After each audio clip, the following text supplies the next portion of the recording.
Attends, là ça tourne? Oui, là c'est parti, du coup tu peux aller. Ok, d'accord, bah let's go!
Bonjour et bienvenue à tous dans ce premier épisode de Explique-nous le cinéma, où je vous explique l'histoire du cinéma par ses techniques et ses secrets.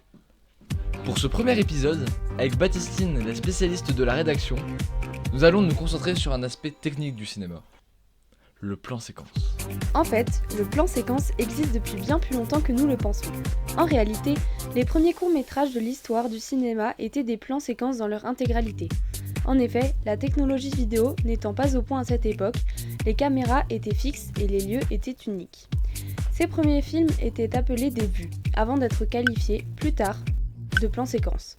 Les films plans séquences plus sophistiqués font réellement leur apparition depuis la création du son de la vidéo numérique et depuis le développement de bobines beaucoup plus grandes. Le plan séquence, c'est de la bombe. Oui, bien sûr, on a compris, mais la réelle question est de savoir en quoi se compose alors un plan séquence au cinéma. Comment le qualifie-t-on et surtout, comment le reconnaît-on à l'écran? Vous avez 2 heures. Remets ta gueule.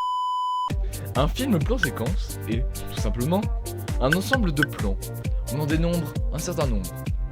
Il y a le plan large, le plan rapproché. Oulala, c'est un peu trop proche là. Le plan américain. Ah, quel pays! America Save the Queen.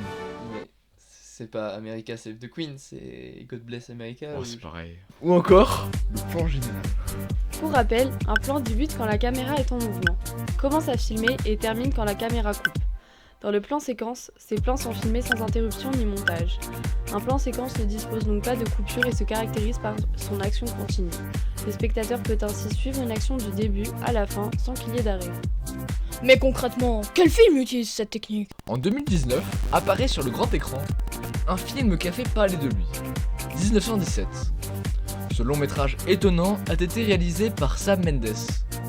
Ce chef-d'œuvre cinématographique a reçu 2 Golden Globes. En effet, ce film de guerre n'est pas moins une exception dans le domaine du cinéma, car il est un plan séquence qui dure 2 heures. 2 fucking hours! Pardon! Un véritable exploit. Ce film plan séquence est le plus long de l'histoire et a marqué tous les esprits. Pendant ces 120 minutes ininterrompues, le réalisateur raconte le quotidien des tranchées pendant la Première Guerre mondiale. Autant dire que le plan séquence a été réutilisé après l'apparition de ce talentueux film. Depuis sa création, ce type de procédé est de plus en plus rencontré dans l'univers cinématographique. Vouloir créer un plan séquence, c'est jouer avant tout sur la mise en scène et le positionnement de la caméra. De nos jours, les réalisateurs comme Orson Welles, Alfred Hitchcock, Brian De Palma, pour ne citer que, aiment mettre en avant le plan séquence pour garder le spectateur en haleine. Le film plan séquence a donc aujourd'hui toute son importance dans l'écriture des scénarios pour promulguer un réalisme des actions des courts-métrages. S'immerger dans l'univers du court-métrage est le but ultime de tout plan séquence. Bon, sur ce, je vais me mater un bon film.